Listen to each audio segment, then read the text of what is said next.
আমি ঋতুপর্ণা চাকমা। রাঙামাটি মগাছড়ি গ্রামের সাধারণ এক পরিবার থেকে শুরু হয় আমার পথ চলা।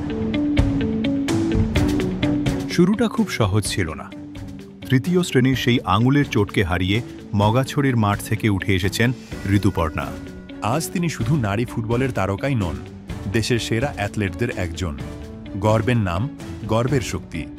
2011 সালে বঙ্গমাতা ফুটবল টুর্নামেন্টের মধ্য দিয়েই শুরু।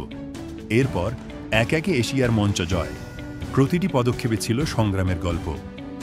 2024 সালে নেপালের বিপক্ষে সাফ নারী চ্যাম্পিয়নশিপ ফাইনালে বাঁ পায়ের এক নিখুঁত শট। সে শটই ইতিহাসে লিখে দেয় বাংলাদেশকে।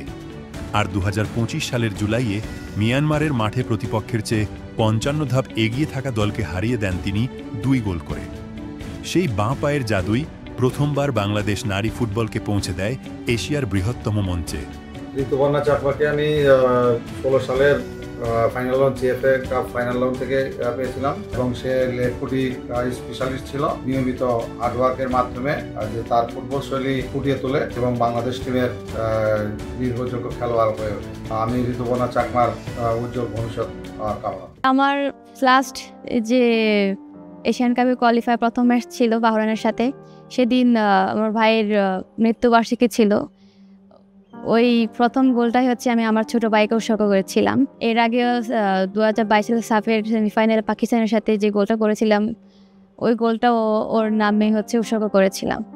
ঢাকা বিশ্ববিদ্যালয়ের দর্শন বিভাগে পড়াশোনার পাশাপাশি অসুস্থ মায়ের দায়িত্ব সামলান ঋতুপর্ণা।